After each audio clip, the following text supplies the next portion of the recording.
الحمد لله وحده والصلاة والسلام على من لا نبي بعده أما بعد فأعوذ بالله السميع العليم من الشيطان الرجيم بسم الله الرحمن الرحيم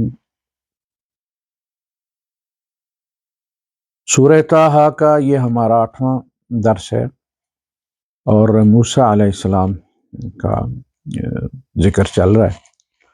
آیت نمبر 91 بلکہ 90 سے شروع کرتے ہیں۔ وَلَقَدْ قَالَ لَهُمْ هَارُونُ مِن قَبْلُ يَا قَوْمِ إِنَّمَا فُتِنْتُمْ بِهِ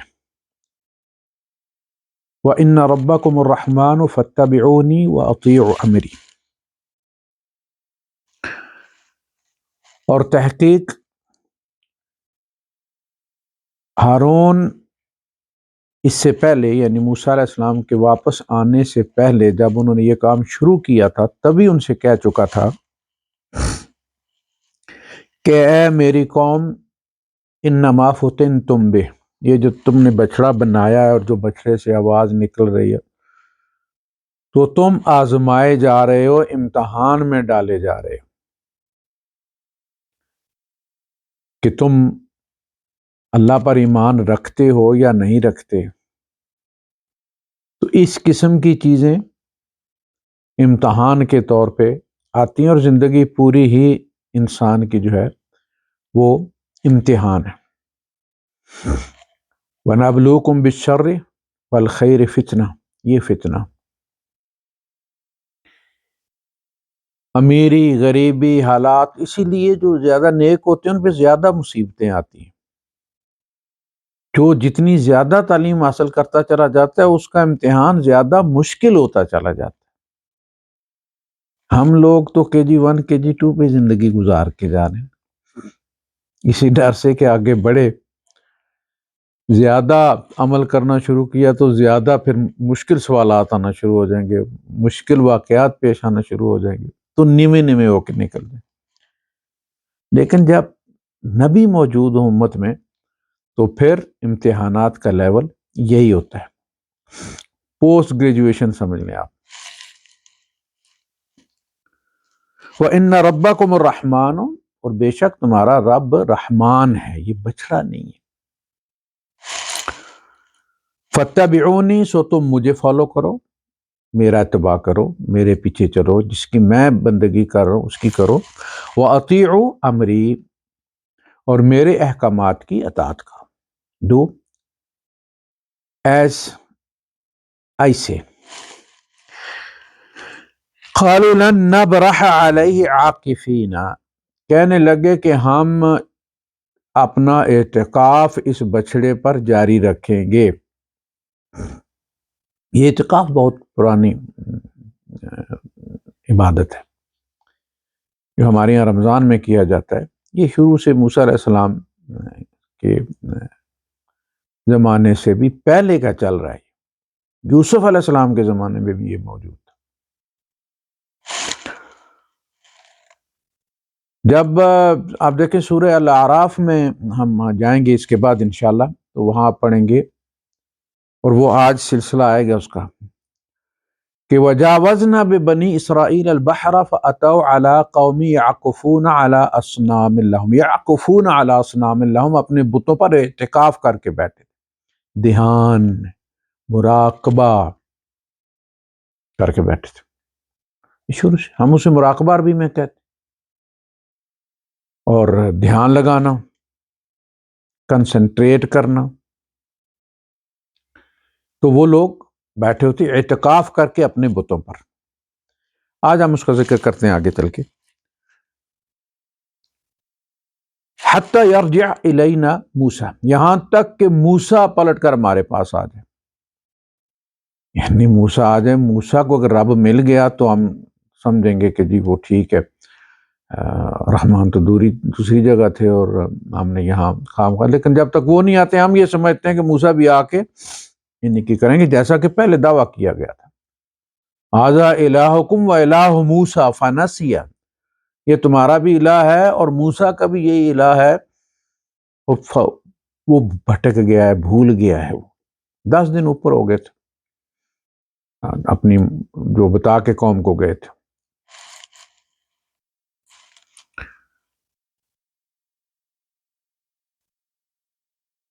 جب پلٹ کر آئے موسیٰ علیہ السلام، قال یا ہارون ما منعک اذ رأیتهم ضلوا الا تتبعن.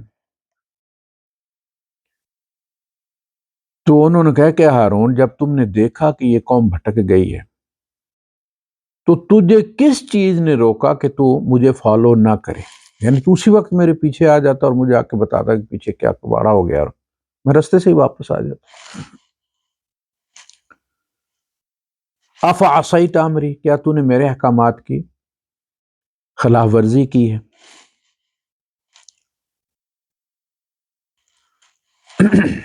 اس میں اللہ تتبعن کا یہ بھی مطلب ہے کہ جیسے میں ان کو قابو کیے ہوئے تھے تم نے قابو کیوں نہیں کی؟ اب ہارون علیہ السلام عذر پیش فرماتے ہیں، قالوا یا ابن ام لا تأخذ بلحیتی ولا براسی. اے میرے ماں جائے، تو مجھے میری داڑھی اور میرے سر کے بالوں سے مت پکڑ. اور دوسری جگہ اللہ پاک نے فرمایا یجرہ الیہ، بال بھائی کے پکڑ لیے اپنی طرف کھینچا انہوں نے غصے سے. یہ کیا ہو گیا پیچھے، میں کیسے چھوڑ کے گیا تھا لوگ اور پیچھے پلٹ گیا ہوں تو کیا ہو گیا، انقلاب آ گیا، خدا سے انہوں نے بچڑا کی طرف منتقل ہو گئی. تو وہ غضب کی کیفیت تھی، اللہ پاک نے قرآن میں اس کو غضب کہا. اور نبی کریم صلی اللہ علیہ وسلم نے ایک بات ارشاد فرمائی کہ آنکھوں سے دیکھا ہوا کانوں سے سنے جیسا نہیں ہوتا. موسیٰ علیہ السلام نے اللہ سے سنا تھا، اللہ سے سنا تھا کہ ان کی قوم نے بچڑے کو خدا بنا لیا، وہاں غضب نہیں بھڑکا. لیکن جب پلٹ کے آئے اور قوم کو بچڑے کے سامنے سجدے میں دیکھا تو غضب پھٹ پڑا. یعنی کسی بندے سے حال احوال پوچھنے کی بجائے اس کے بالوں کے سے پکڑ کر اس کو اپنی طرف کھینچنا اور اس سے بات کرنا، یہ ایک غصے کا جو ہے وہ شدید ترین اظہار ہے. تو فرمایا اس وقت غصہ نہیں ہے، اپنی آنکھوں سے جب ان کو سجدے میں دیکھا تو جو غضب بھڑکا وہ پہلے نہیں بھڑکا تھا. اسی طرح ہم لوگ جو ہے وہ اس لیول پہ نہیں ہیں، ایمان کے اس لیول پہ نہیں ہیں جو صحابہ کرام نے نبی کریم صلی اللہ علیہ وسلم کو دیکھا اور سنا. دو چیزیں ہوگی، ہم صرف سنے پر ہیں. اس لیے دو فائدے ان کے، ایک تو یہ کہ ایمان ان کا پختہ رہا، صحابہ کا بڑے بڑے مصائب کو انہوں نے فیس کر لیا، اور دوسرا یہ کہ اس دیکھے کی بنیاد پر انہوں نے ان کو فیس کیا، ان حالات کو. ان کے ایمان کی گہرائی بھی اور بلندی بھی سب سے زیادہ تھی، لہذا ان کا انفاق، ان کا جان و مال دینا اور ان کے اعمال جو ہے ان کی ویلیو زیادہ ہے. اس خشوع و خضوع کی وجہ سے باقی نمازوں کی رکعتیں تو ہماری اور ابو بکر صدیق رضی اللہ تعالیٰ عنہ کی ایک ہی، اجر جو زیادہ نا اس کیفیت کا ہے جو نبی کی موجودگی میں ہوتی ہے. انی خشیت ان تقول فرقت بین بنی اسرائیل ولم ترقب قولی. آپ مجھے کہہ کے گئے تھے کہ قوم میں تفرقہ نہیں ہونا چاہیے پیچھے، تو میں نے جو ہے وہ اس تفرقے سے بچنے کے لیے چپ اختیار کر لی. یعنی میں نے ان کو حقیقی بات بتا دی کہ تمہارا جو رب ہے وہ رحمان ہے اور یہ بچڑا تمہارا رب نہیں ہے، تمہاری آزمائش ہے، بس یہیں تک. وہ جو بچڑے کی پوجا، ظاہر سب لوگ تو نہیں نا اس طرف منتقل ہوئے، 60% ہو گئے ہوں گے، 70% ہو گئے، کچھ نہ کچھ تو ایمان والے ہوں گے نا. تو انہوں نے ان ایمان والوں کو لے کے ان پر حملہ نہیں کیا، اس بت کو توڑنے کی کوشش نہیں کی، بچڑے کے اس بت کو، اور سجدہ کرنے والوں کا قتل عام نہیں کیا انہوں نے. تو آپ نے فرمایا آپ نے کہا تھا نا ان میں فرقہ، ظاہر پھر دو فرقے ہو جاتے نا، جب دو آپس میں ان کی جنگ ہو جاتی تو تفریق پیدا ہو جاتی، تو وہ ڈرے رہے، انہوں نے کہا کہ میں تو آپ کے حکم کی تعمیل کر رہا تھا کہ کوئی اس میں فرقہ بندی نہیں ہونی چاہیے، کوئی فرقہ نہیں پہنا چاہیے، پھوٹ نہیں پڑنی چاہیے، تو میں نے کوئی عملی اقدام نہیں کیا، میں آپ کا انتظار کرتا رہا کہ آپ آ کے کیا حکم دیتے ہیں۔ قال ما خطبک یا سامری، اب یہ جو سامری ہے نام اس کا بھی موسیٰ تھا، یہ سامری اپنے جو قبیلہ تھا اس کا سامورا، آج بھی یہ علاقہ موجود ہے عراق کے اندر، ان کا ایک شاید ڈسٹرکٹ ہے یہ صوبہ عراق، سامورا۔ تو آپ نے اس سے پوچھا کہ ما خطبک یا سامری، سامری تیرا کیا بیان ہے بھائی، یہ تو نے کیا جگاڑ کیا ہے پیچھے، کیا کہتے ہیں اس کے بارے میں؟ قال بصرت بما لم یبصروا بہ، میں دکھایا گیا تھا وہ چیز جو ان کو نہیں دکھائی گئی۔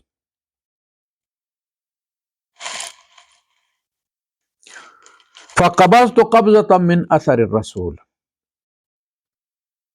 تو میں نے ایک قبضہ بھر لیا، مٹھی بھر لی، وہ جو رسول تھا جو بھیجا گیا تھا اس کے قدموں کی،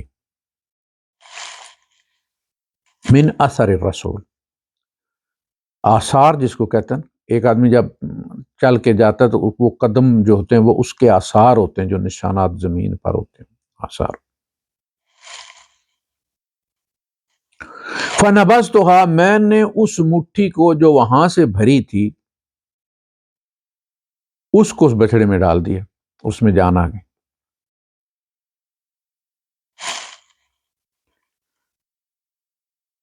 وَكَذَلِكَ سَوَّلَتْ لِي نَفْسِي، اور میرے نفس نے مجھے یہ سرگوشی کی اور مجھے یہ جگاڑ سکھایا کہ یہ کرو، وہ جو تم رکھ کے مٹھی بیٹھ، جیسے حکیم تجربے کرتے ہیں کہ یہ دوائی دینے، تو جو دوا میں نے لی تھی، میرے نفس نے کہا، سرگوشی کی مجھ سے کہ بھائی یہ ڈالو۔ تو اب یہ کہا جاتا ہے اس میں، تو اس کی بات سے ظاہر ہوتا ہے کہ اس کے بارے میں سامری کی بڑی لمبی کہانی ہے کہ اس کی یہ کہیں اس حالت میں پیدا ہوا تھا کہ ماں اس کی مر گئی، اور یہ پھر کہیں کسی اس میں تھا، غار میں تھا، اور جبرائیل امین جو ہے وہ آ کے اس کو وہ شہد چٹاتے رہے، یہ شہد کا چھتا لگا دیا گیا، اور اس سے تو آنا جانا تھا ان کا اس کے دیکھ بھال کے لیے۔ اور موسیٰ علیہ السلام فرعون کے گھر میں پلے تھے، اور یہ جبرائیل امین نے پالے تھے۔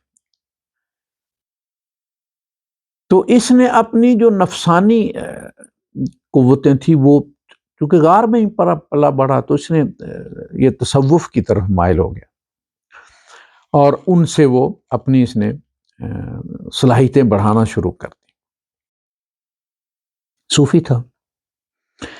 وہ جو بات سورہ الاعراف کی آیت نمبر 178 میں فرمائی گئی کہ وَجَاوَزْنَا بِبَنِي إِسْرَائِيلَ الْبَحْرَ فَأَتَوْا عَلَىٰ قَوْمٍ يَعْكُفُونَ عَلَىٰ أَصْنَامٍ لَهُمْ قَالُوا يَا مُوسَى اجْعَل لَّنَا إِلَٰهًا كَمَا لَهُمْ آلِهَةٌ، تو آپ نے فرمایا کہ إِنَّكُمْ قَوْمٌ تَجْهَلُونَ، ہم نے جب پار کروایا بنی اسرائیل کو دریا، تو وہ ان کا گزر ہوا ایک ایسی قوم پر جو جنگل میں بت بنائے، دوسری طرف دریا کے دوسری طرف بیٹھے ہوتے، یعکفون، اعتکاف کر کے بیٹھے ہوتے اپنے بتوں کے سامنے، اصنام لہم، ایک بت کے گرد نہیں، ہر بندے نے جیسے وہ شمع بینی ہوتی ہے اس طرح سے وہ بیٹھے ہوتے۔ مولانا اشرف علی تھانوی صاحب لکھتے ہیں اپنی کتاب میں شریعت اور طریقت والی میں کہ یہ نفسانی علم ہے، وہ تسلیم کرتے ہیں، اس کا مذہب کے ساتھ کوئی تعلق نہیں۔ اس سے حاصل ہونے والی جو شکتیاں ہوتی ہیں، جو قوتیں ہوتی ہیں، وہ دونوں فریقوں کو حاصل ہو جاتی. اسی طرح جس طرح پریکٹس کرتا ہے جب بندہ، تو اگر ٹینڈولکر زیادہ پریکٹس کرے گا تو اس کو زیادہ آ جائے گی، ہمارے والا کم کرے گا تو کم آئے گی، یہ والا زیادہ کرے گا تو اس کو کم آ جائے گی، زیادہ آ جائے گی. اور اگر کوئی عیسائی کرے گا تو اس کو نہیں کرے گا تو مطلب یہ کہ یہ ایک فن ہے، جو جتنی محنت کرے گا اس کا پھل پائے گا. مذہب کا اس کے ساتھ کوئی تعلق نہیں. پسٹل حاجی صاحب کے ہاتھ میں ہو یا ایک بے عمل شخص کے ہاتھ میں ہو، گولی تو اپنا اثر کرتی ہے نا، اس کا تو کام ہے. فائرنگ تو نشانہ جتنا پکائے گا، اگر پریکٹس کرے گا، حاجی صاحب زیادہ پریکٹس کریں گے، مسلمان زیادہ پریکٹس کرے گا تو زیادہ اس کا ٹارگٹ پہ ٹھیک لگے گا نشانہ. مذہب نشانہ نہیں لگواتا، یہ تصوف فن ہے، مذہب نہیں ہے. اس کی بنیاد آپ کو مذہب میں نہیں ملے گی، اور یہ بہت پرانا ہے، بہت پرانا.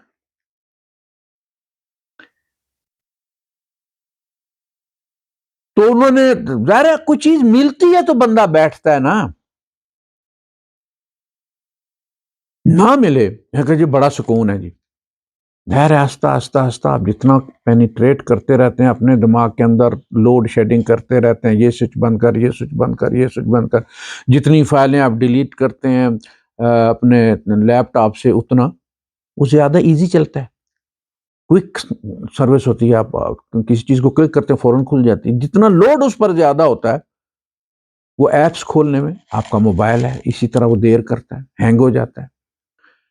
تو یہ لوگ کوشش کرتے ہیں کہ سب کچھ چھوڑ چھاڑ کے جنگل میں بیٹھ جائیں، نہ کسی کا دکھ سنیں، نہ کسی کے مسائل کی توجہ ہو، نہ کوئی بریکنگ نیوز، نہ کوئی فلاں. بس اپنے جنگل میں بیٹھ کے کنسنٹریٹ کرنا ہے اور اپنے دماغ کو ایکٹیو کرنا ہے. بین النوم والیقظہ، نیند اور بیداری کے درمیان کا وہ جو ٹوائلائٹ زون ہے اس کو استعمال کرنا سیکھ لیتے ہیں.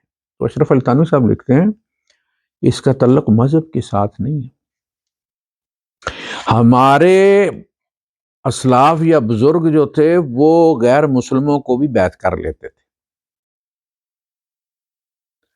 اور انہیں وہ شکتیاں حاصل ہو جاتی تھی.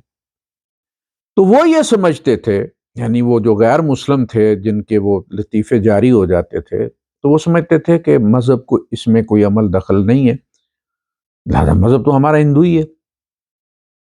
تو ان کا ایمان اور پختہ ہو جاتا تھا اپنے اس پہ. میں نہیں کسی ہندو کو بیعت کرتا، میں صرف مسلمان کو بیعت کرتا ہوں تاکہ مسلمان کو یہ احساس رہے کہ میرے مسلمان ہونے کی وجہ سے مجھے یہ قوتیں مل رہی ہیں.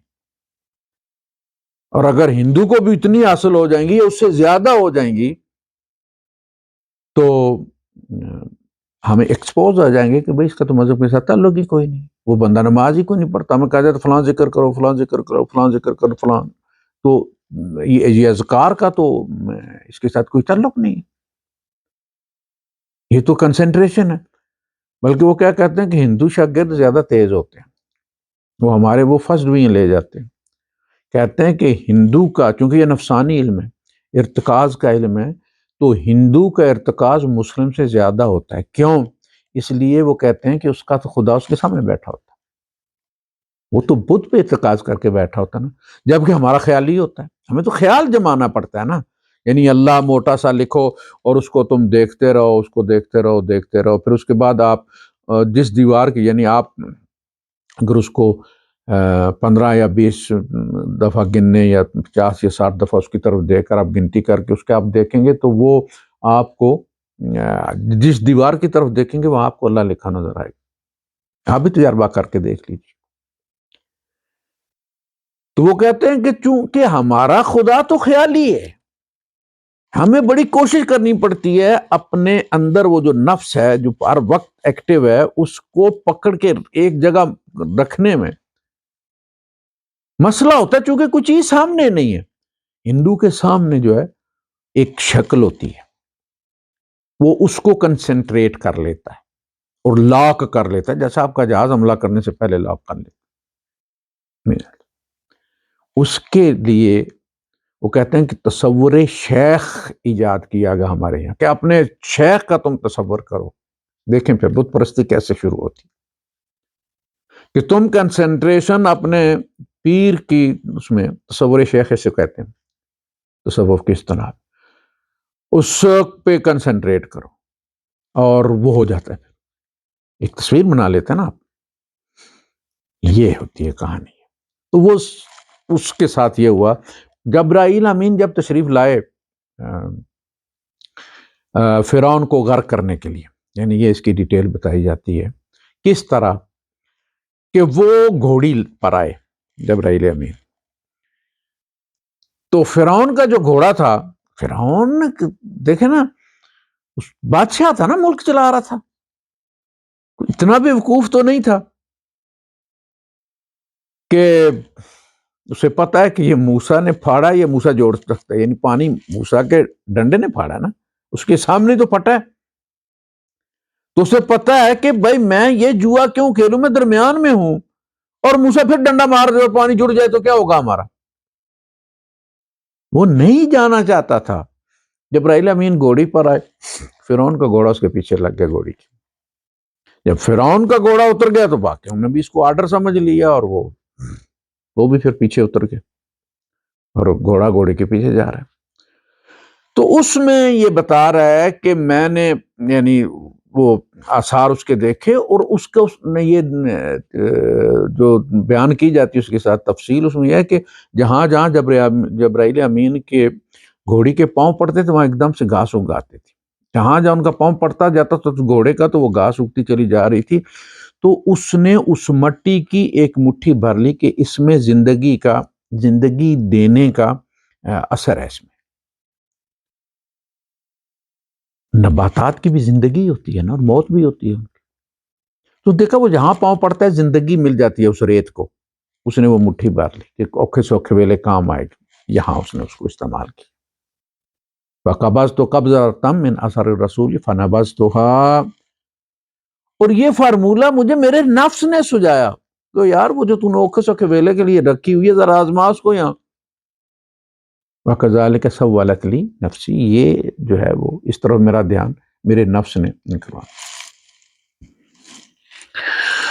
قَالَ فَاذْهَبْ فَإِنَّ لَكَ فِي الْحَيَاةِ أَن تَقُولَ لَا مِسَاسَ، میں فرمایا جا پھر تیری سزا یہ ہے کہ تو ساری زندگی یہی کہے گا کہ مجھے ہاتھ مت لاؤ، مجھے ٹچ مت کرو، مجھے ٹچ مت کرو۔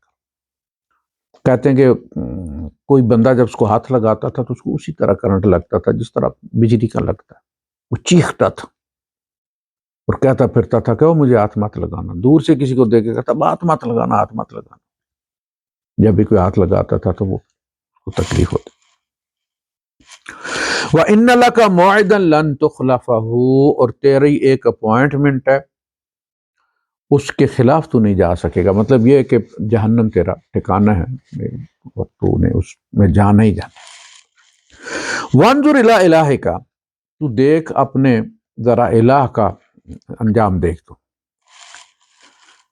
الَّذِي ظَلْتَ عَلَيْهِ عَاكِفًا، جس پر تو اعتکاف کر کے بیٹھا رہا، جس بچھڑے پہ تو دیکھ اس کی کیا درگت بنتی ہے۔ ادھر اس کو آگ اندر لگی ہوئی تھی، ٹچ کرتا تھا تو بھڑک اٹھتی، تو بچھڑے کا لَنُحَرِّقَنَّهُ، یقیناً ہم اس کو جلا کر رہیں گے، ثُمَّ لَنَنْسِفَنَّهُ، پھر ہم اسے پاؤڈر بنا دیں گے، صفوف بنا دیں گے، راکھ بنا دیں گے اس کو، فِي الْيَمِّ نَسْفًا، ہم اس کو پھر دریا میں ڈال دیں گے، صفوف بنا کر دریا میں بہا دیں گے۔ اپنی دعاؤں کو دیکھا، وہ گائے کی پوجا، ان کا وہ بچھڑا، گائے کی پوجا، مردوں کو جلا کر پانی میں بہانا، وہ جو موسیٰ علیہ السلام نے ان کے الہ کو جلا کر پانی میں بہایا تھا، یہ وہی لوگ ہیں۔ وہ کہتے ہیں یہ بنی اسرائیل کا کوئی گم شدہ قبیلہ اس طرف آ نکلا تھا اور وہ یہاں وہ چیزیں رسماً چلنا شروع ہو گئی. جیسے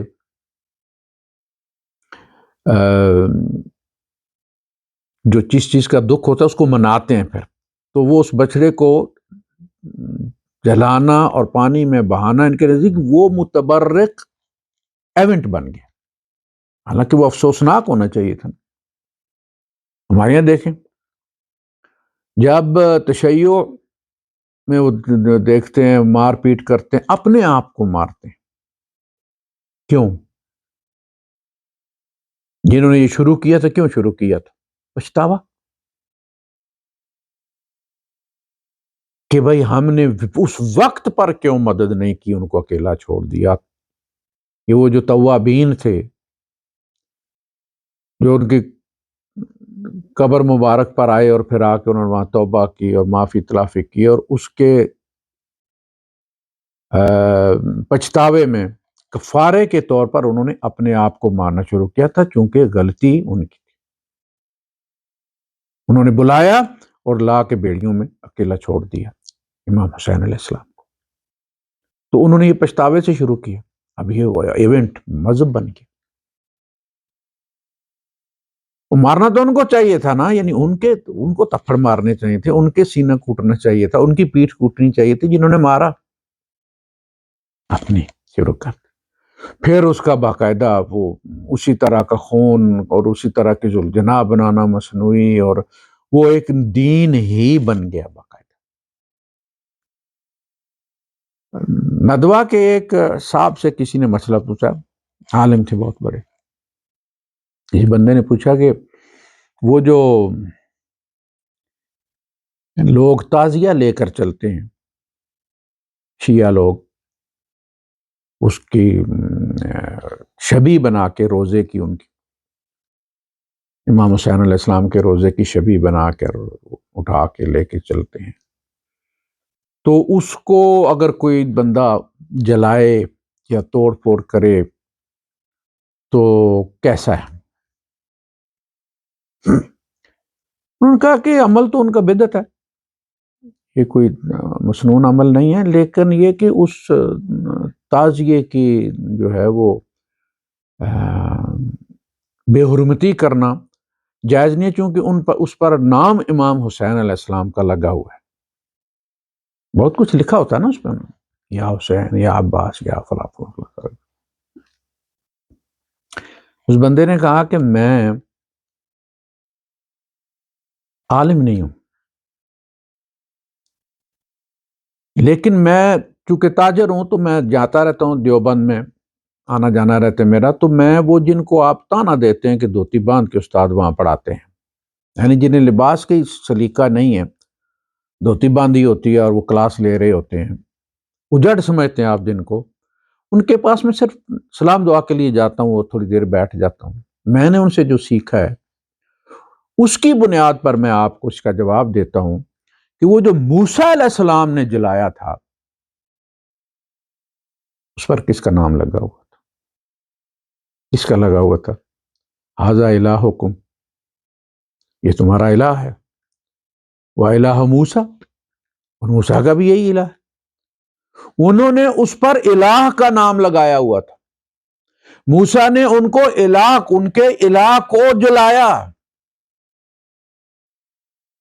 انہوں نے خیال نہیں کیا